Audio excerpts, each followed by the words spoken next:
Our marketing analyst this week is Mike Briggs. With regular gasoline prices falling for the 6th straight week, coupled with the onset of grilling season, we asked Mike on Wednesday morning if those two factors would ease the affordability of beef for consumers. I think you've got two different issues there. I think you've got, now they have more disposable income because it's not costing them so much to fill their gas tank, so it's kind of like getting a raise. And I think that's very beneficial long term. But what I'm finding and hearing little bits and pieces of, I think there's sticker shock when they go to the store and they actually look and see how much beef actually costs. I think there's a little shock, a little sticker shock there, and it backs them up a little bit.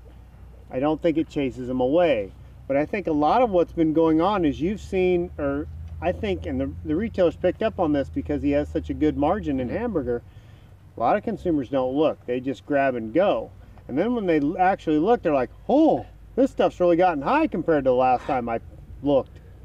And I think there's a little sticker shock there, but because they have more disposable income, I think that sticker shock won't be so adverse to us. But you think there is a little bit of maybe ignorance on the consumer's part that they're just not paying attention right now? Well, I wonder that. You know, I think people go in and I'm going to have a steak, or I'm buying hamburger, and I just buy hamburger, and they don't really, I wonder if they just don't really look. There's been a lot of pricing increases in the past 6 months that maybe people have already set their diets, and now they already know what they're getting. And they didn't catch it, and the retailer moves very gradually. You know, it's not very often, but I do go to the store and buy beef, and it's because I'm going in to get a particular cut.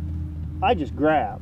I don't pay attention. So I don't know if the rest of the consumers are like that or not, but I kind of think maybe they are. We'll see cattle and feed numbers coming out on Friday, so by the time the show airs, we'll see those numbers. What do you expect to see in them?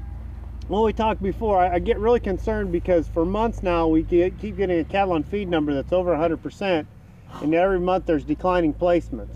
Well, at some point we can't have over 100% cattle on feed if we have declining placements, and I wonder when that's going to be.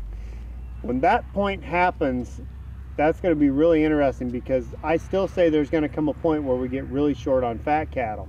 Now, how high does the economy actually, or the consumer, let us drive this beef?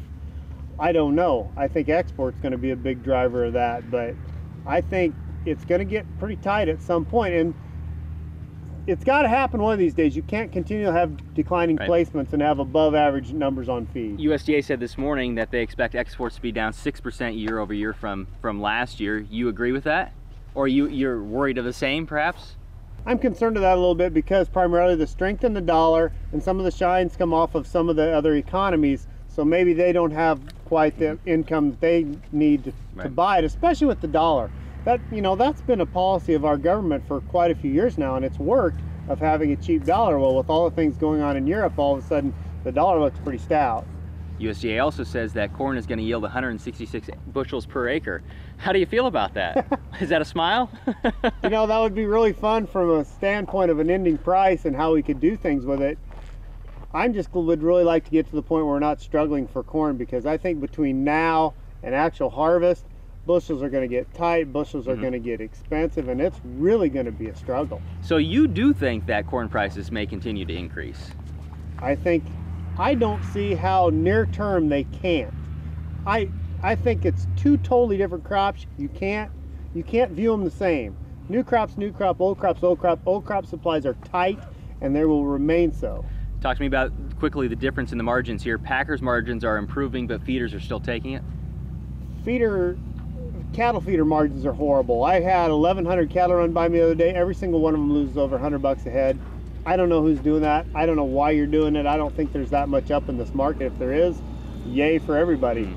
The Packers in a lot better shape, and I don't know if he was ever in as bad a shape as they led us to believe, and I think they're in a little bit better shape than they are leading us to believe, because the kills have gotten up, which is a good thing, because we need to kind of keep these cattle churning.